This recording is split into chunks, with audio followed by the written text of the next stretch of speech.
Finding the intervals where this above function here is increasing or decreasing, we need to find its derivative. But before we do that, we need to rearrange it. So our fx now should change from 5 over root x to the exponential form, which is 5x to the half, and move the exponent from the denominator to the numerator. So in this form now we are able to do the derivation. So let's go to the right and derive this now.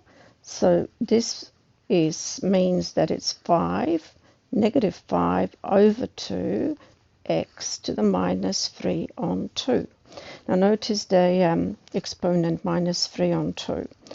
So we need to rearrange that again. So it'll be minus 5 over 2, and this time we'll put the exponent below so that it becomes positive 3 on 2.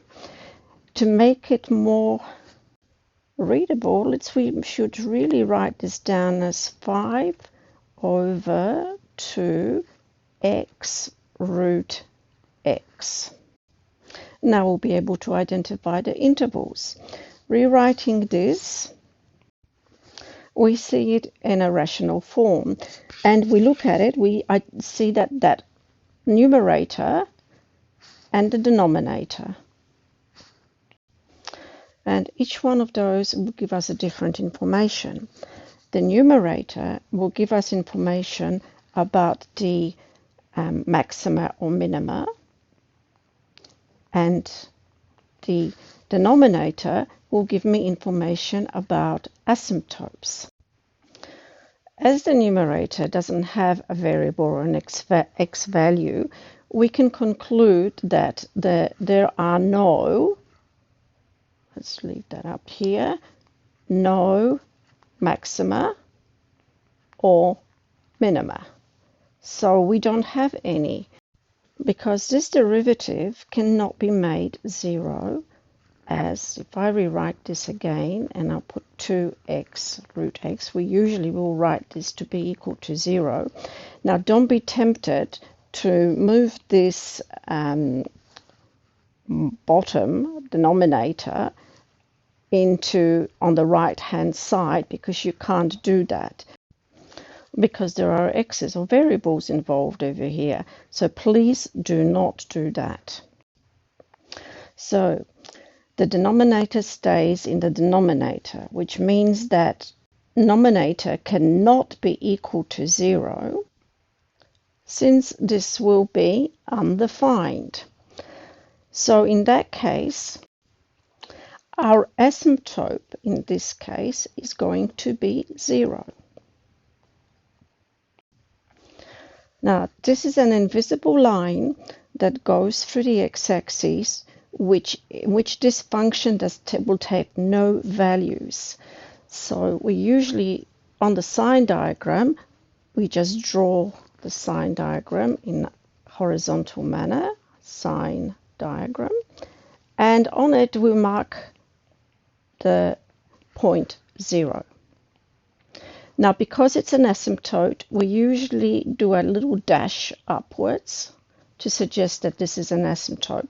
Now we need to decide on both sides whether the function is increasing or decreasing. So we choose a number on the right hand side of the function, like we might choose somewhere here, this bit over here. On this side, on the right hand side, choose any point whatsoever. Could be 1, 2, it could be a fraction, but basically you want to do one which is really, really simple. If I was to choose 1, that would be fine. So if insert 1 inside my function, and that will be minus 5 over 2 times 1 root 1. And you'll notice that ultimately I'll get a negative number here. So I know that any number that I substitute on the right hand side will be always negative. So I can say that this side of the function is going to be negative. I do the same thing on the left hand side, and on the left hand side choose a number that's going to be also convenient for us to use, and let's say I choose -1, and that means I'll have -5/2 times -1, and then I will have to do the root of -1. Whoops!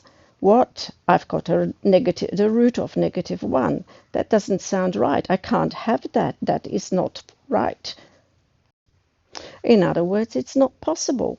So I'm left with, so the area on the left hand side show you values of x for which this function is undefined.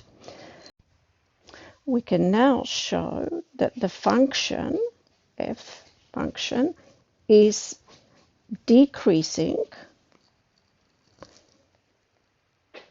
for values of x which are greater than 0. Now notice, it's very important that you notice that it's not x is equal and equal to 0, it's just greater than 0, because this function cannot touch 0. In fact, if I was to draw you this function, it would look a little bit like this, using a different color. Oopsie daisy, like that, where it goes to infinity on both sides but does not cross 0.